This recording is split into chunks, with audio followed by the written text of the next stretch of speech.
நம்மளுடைய இந்த அரசியல் பயணத்தில் மிக மிக மிக முக்கியமான ஒரு காலகட்டத்தில் நாம் இருக்கிறோம். நான் ஏன் இதை இவ்வளோ அழுத்தமாக சொல்கிறேன் அப்படின்னா, ஏதோ அழுத்தம் இருக்குமோன்னு நினைக்கிறீங்களோ? அழுத்தமா நமக்கா?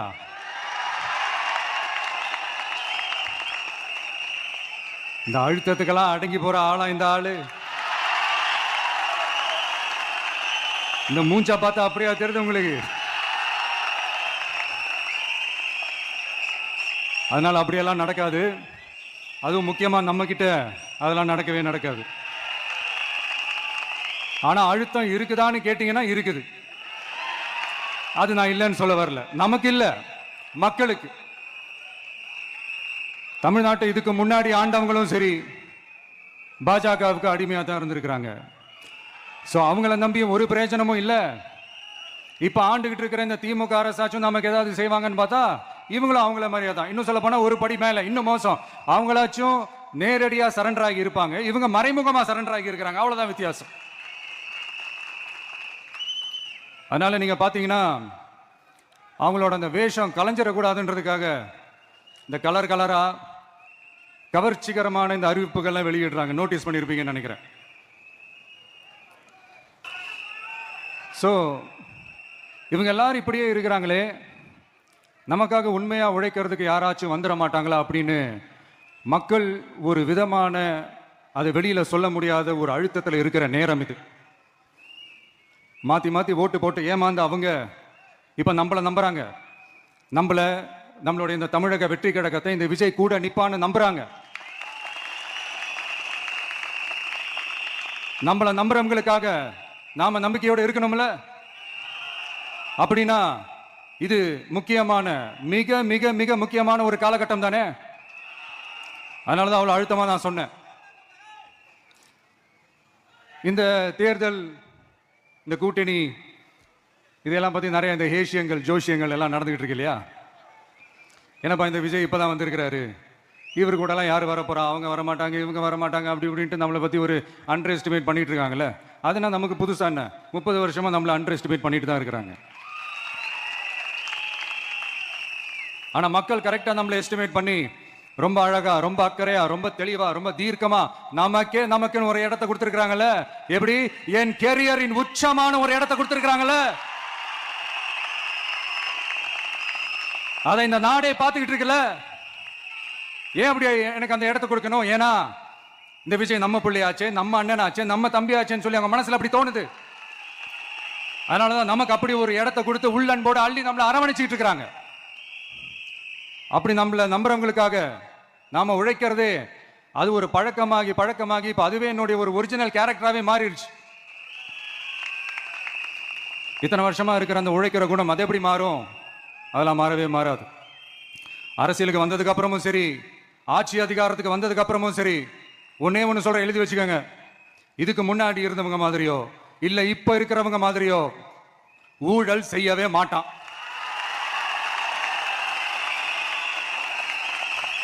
ஒரு பைசா தொட மாட்டான். எனக்கு அது அவசியமே இல்லை. புரியுதுங்களா உங்களுக்கு? எனக்கு அதை தொட வேண்டிய அவசியமே இல்லை. ஒரு துளி ஊழல் கரை கூட படியவே படியாது, படியவும் விட மாட்டான். நீங்க கேட்கலாம், இதன சினிமாவா, இதன முதல்வன் படமா, ஒரே நாள் நம்ம வந்து இவர் எல்லாத்தையும் கிளீன் பண்ணிடுவாரான்னு நீங்க கேட்கலாம். ஓகே, பிராக்டிகலா அது பாசிபிள் இல்லதான். But it is a process, right? It is a process.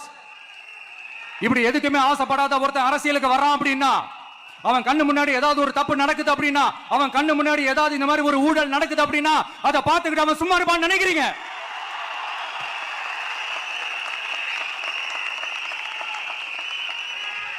அதனால இந்த தீய சக்தியா இருக்கட்டும், இந்த ஊழல் சக்தியா இருக்கட்டும், ரெண்டு பேரும் தமிழ்நாட்டை ஆண்டவை கூடாது.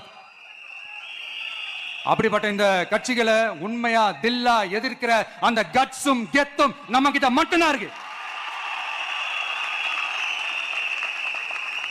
அதனால நீங்க என்ன சூழ்ச்சி நம்ம மேல பண்ணாலும், என்ன அழுத்தம் நீங்க கொடுத்தாலும், இந்த அடங்கி போறதுக்கோ, இந்த அண்டி புழைக்கிறதுக்கோ, இல்ல இந்த அடிமையா இருக்கிறதுக்கால நம்ம அரசியலுக்கு வரல. என் மண்ணுக்கும் மக்களுக்கும் யார் என்ன தீங்கு செஞ்சாலும் அதை எதிர்த்து அவங்க கிட்ட இருந்து நம்ம மக்களை பாதுகாக்கிறதுக்காக தான் நம்ம அரசியலுக்கே வந்திருக்கிறோம். அண்ட் முக்கியமா தோழர்களே, மக்களுக்கு என் மேல மட்டும் நம்பிக்கை இருந்தா அது பத்தாது. என் கூட டிராவல் பண்ற என்னோட எல்லா தோழர்கள்கிட்ட அந்த நம்பிக்கை வரணும்.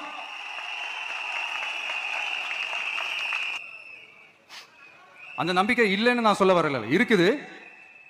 ஆனா அதை தொடர்ந்து இருக்கிற மாதிரி நீங்க எல்லாம் நடந்துக்கணும். தப்பு பண்ண யாரா இருந்தாலும் தப்பிக்கவே முடியாதுன்ற அந்த ஒரு பயம் இருக்கணும். எல்லாரும் உங்களை தான் கேட்கிறேன், எல்லாரும் உண்மையா உழைப்பீங்கல்ல?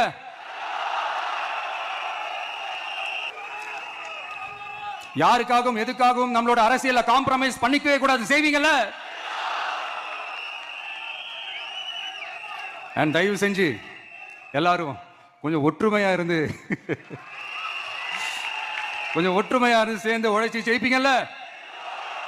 சரி, நமக்காக நம்ம மக்கள் கண்டிப்பா ஓட்டு போட்டு ஜெயிக்க வைப்பாங்க, அதுல எந்த மாற்று கருத்துமே கிடையாது. அப்படி ஜெயிக்கிறதுக்காக நம்ம என்ன செய்ய போறோம்? மக்களிடம்னு செல்னு அறிஞர் அண்ணா அவர்கள் சொன்னதை ரொம்ப டீப்பா சின்சியரா அடாப்ட் பண்றதோட மட்டும் இல்லாம நம்மளோட அரசியல்ல அதை செயல்படுத்தணும். அதுதான் முக்கியம். ஏன்னா இப்ப அரசியல் இருக்கிறவங்க அண்ணாவை மறந்துட்டாங்க. அண்ணா ஆரம்பிச்ச கட்சியும் அண்ணாவை மறந்து சுயநலமா மாதிரி பல வருஷம் ஆச்சு. அண்ணா பேர்ல இருக்கிற கட்சியும் அவரை மறந்து பல வருஷம் ஆச்சு. ஆனா நாம அவரை மறந்துடக்கூடாது. மக்கள் கிட்ட போகணும், மக்களோட மக்களாவே இருக்கணும், மக்களுக்காகவே இருக்கணும். அதுக்காக நாம என்ன செய்ய போறோம், என்னெல்லாம் செய்ய போறோம், அதுக்காக தான் இந்த மீட்டிங். ஆரம்பிக்கலாமா? இந்த ரெண்டு கட்சிகள், ஆண்டு கட்சியா இருக்கட்டும், இப்ப ஆள்ற கட்சியா இருக்கட்டும், அவங்கள பொறுத்த வரைக்கும் பூத்துனா என்ன தெரியும்ல? அவங்கள பொறுத்த வரைக்கும் பூத்துனா கள்ள ஓட்டு போடுற இடம். ஆனா நமக்கு, நம்ம டிவி கேக்கு அது ஒரு ஜனநாயக கூடம். அங்க ஜனநாயகம் திருடாம நம்ம பாத்துக்கணும். ஒவ்வொரு ஓட்டையும் நம்ம பாதுகாக்கணும். எப்படி பாதுகாக்கிறது? ஒவ்வொரு வீட்டில் இருக்கிற ஒவ்வொரு ஓட்டும் நமக்கு தானே ஃபர்ஸ்ட் கன்ஃபார்ம் பண்ணுங்க. எனக்கு தெரிஞ்சு தமிழ்நாட்டில் ஒரு 2.25 கோடி ரேஷன் கார்டுகள் இருக்கும்னு நினைக்கிறேன். அவங்க எல்லாரும் வேற வேற எந்தெந்த கட்சியில இருந்தாலும் கட்சி வேறுபாடு எல்லாத்தையும் தாண்டி இந்த விஜய் அவங்க வீட்டுல ஒருத்தனா வாழ்ந்துட்டு இருக்கான். அவங்க குடும்பத்துல ஒருத்தனா பார்த்துக்கிட்டு இருக்காங்க.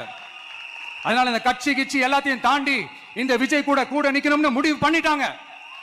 அதனால அப்படி முடிவு பண்ண அவங்கள பாதுகாப்பா பூத்துக்கு கூட்டிட்டு வாங்க. நம்மளோட இந்த விசில் சின்னத்துக்கு ஓட்டு போட வைங்க. ஒன்றியம், நகரம், பேரூர், பகுதி, கிளைன்னு இங்க வந்திருக்கிற நம்மள எல்லார் நிர்வாகிகளும் தான் நம்ம கட்சியினுடைய ஆணி வேர். நீங்க எல்லாரும் சுதந்திரமா செயல்படணும், சுதந்திரமா செயல்பட விடணும்.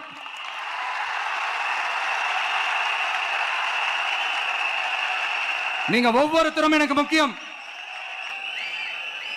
நீங்க தான் நம்மளுடைய இந்த பிஎல்ஏஸ், பூத் லெவல் ஏஜென்ட்ஸோட களத்தில் நின்று வேலை பார்க்க போற ஃப்ரண்ட் லைன் வாரியர்ஸ். இப்ப நடக்க போறது வெறும் எலெக்ஷன் கிடையாது, இது ஒரு ஜனநாயக போர். இந்த டெமோக்ராட்டிக் பேட்டில லீட் பண்ண போற கமாண்டர்ஸ் நீங்க தான். நான் ஏன் இது எவ்வளவு ஸ்ட்ரெஸ் பண்ணி சொல்றேன் அப்படின்னா, இந்த தீய சக்தி எப்படி, இந்த தீய சக்தியோட தில்லு முள்ளுலாம் உங்களுக்கே நல்லா தெரியும். முழிச்சிட்டு இருக்கும் போதே முழியை தோண்டி எடுத்துட்டு போற கூட்டம். அதனால கொஞ்சம் ஜாக்கிரதையா இருக்கணும். நம்ம எலெக்ஷனுக்கு இன்னும் 3 மாசம் தான் இருக்குது, அவ்வளவு கூட இல்லைன்னு நினைக்கிறேன். இந்த 3 மாசத்துல நீங்க செய்ய போற அந்த களப்பணியில தான் நம்மளுடைய வெற்றியே இருக்குது. உங்களுக்கு இந்த விஜய் பிடிக்கும்ன்றது உண்மைனா, சத்தியம்னா, உங்களோட உழைப்புல அதை காட்டுங்க. அப்புறம் நாங்க அறிவிக்க போற வேட்பாளர்களுக்கு நீங்க உங்களுடைய முழு ஒத்துழைப்பை நீங்க கொடுக்கணும். கொடுப்பீங்க தானே? உங்க எல்லாரையும் ஒரு எனர்ஜைஸ் பண்ற மாதிரி உண்மையா நடந்த ஒரு கதை ஒண்ணு சொல்றேன்.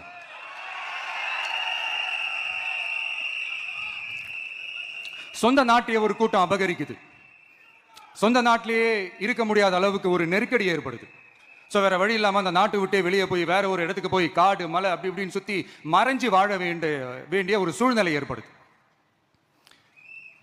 என்னடா இப்படியே ஓடிக்கிட்டு இருக்குமேன்னு சொல்லிட்டு தன்னோட நட்பு சக்திங்க கிட்ட பேசி ஒரு பெரும் படையை திரட்டிக்கிட்டு அதிரடியா ஒரு போரை நடத்தி அந்த நாட்டையே திருப்ப மீட் எடுத்தது யார் தெரியுமா? நம்ம கொள்கை தலைவர்கள் ஒருத்தரான ராணி வேலு நாச்சியார் அவர்கள் தான். அவங்களுக்கு அந்த நட்பு சக்தியா கூட இருந்து உழைச்சது சின்ன மருது, பெரிய மருது, சையது, கார்கின்னு சொல்லிட்டு அந்த 3 பேரும் தான்.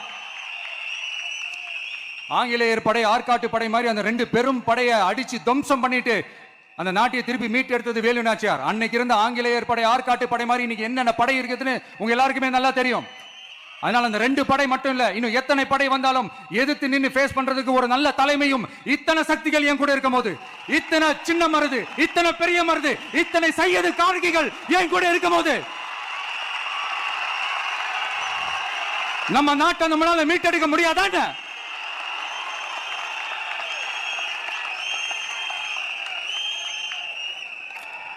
அதுவும் இந்த படை, நம்மளுடைய இந்த டிவிகே படை,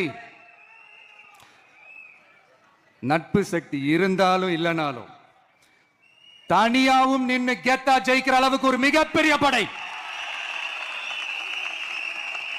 அதுலயும் ரொம்ப முக்கியமா இன்னைக்கு இந்த கூட்டத்துக்கு வரலனாலும் நான் அந்த போர்ல நடந்த அந்த கதை மாதிரி கட்ஸான குயில்கள் நிறைந்த பெண்கள் படையும் நம்மளோட இருக்கிறாங்க. அந்த பெண்கள் படையை பார்த்துதான் அரசியல் அரங்கமே அதிர்ந்து போயிருக்குது.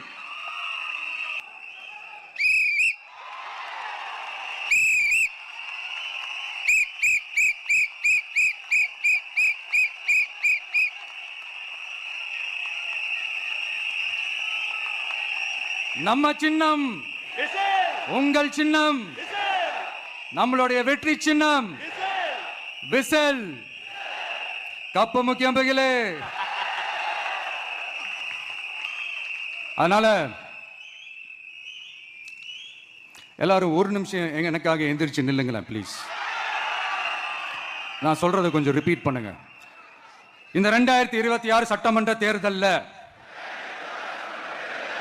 நாம எல்லாரும் உண்மையாக உழைப்போம், சத்தியமாக உழைப்போம், உறுதியாக உழைப்போம், ஒற்றுமையாக உழைப்போம். தேங்க்யூ. ப்ளீஸ் ராம்.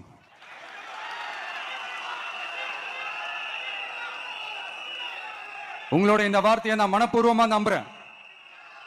நான் ஏற்கனவே சொன்ன மாதிரி இந்த வரப்போற தேர்தல் இதுவரைக்கும் தமிழ்நாடு பார்த்திராத ஒரு வித்தியாசமான தேர்தல். நம்மளுடைய படை வரிசையும் அப்படிதான், ஒரு பவர் பேக்ட் ஃபோர்ஸ். இவ்வளவு நாள் இதை நாம மட்டும் தான் சொல்லிக்கிட்டு இருந்தோம். இப்ப கொஞ்சம் கொஞ்சமா அதை வெளியில சொல்ல ஆரம்பிக்கிறாங்க. என்னடா இந்த விஜய் கூட இருக்கிற ஃபோர்ஸை பார்த்தா சாதாரண ஃபோர்ஸ் மாதிரி தெரியல, மிலிட்டரியோட பெரிய ஃபோர்ஸா இருக்குது, வரப்போற எலெக்ஷனை கணிக்கவே முடியல, அப்படி இப்படின்னு சில குரல்கள்லாம் கேட்க ஆரம்பிக்குது. கணிக்கவே முடியலன்னு அவங்க வேணா சொல்லலாம், ஆனா மக்கள் ஆல்ரெடி கணிச்சு முடிச்சுட்டாங்க. அவங்க மனசை நல்லா புரிஞ்சு வச்சிருக்கிற நமக்கு அது நல்லாவே தெரியும். அதனால இந்த எலெக்ஷன் ரிசல்ட்டுக்கு அப்புறம் இந்த தீய சக்தி கிட்ட இருந்தோம், இந்த ஊழல்வாத அடிமை சக்தி கிட்ட இருந்தோம், தமிழ்நாட்டை மீட்டுட்டோம்னு உறுதியா அறிவிப்போம். அதுல எந்த மாற்று கருத்து கிடையாது. அதனால என் நெஞ்சில் குடியிருக்கும் தோழர்களே, தோழிகளே,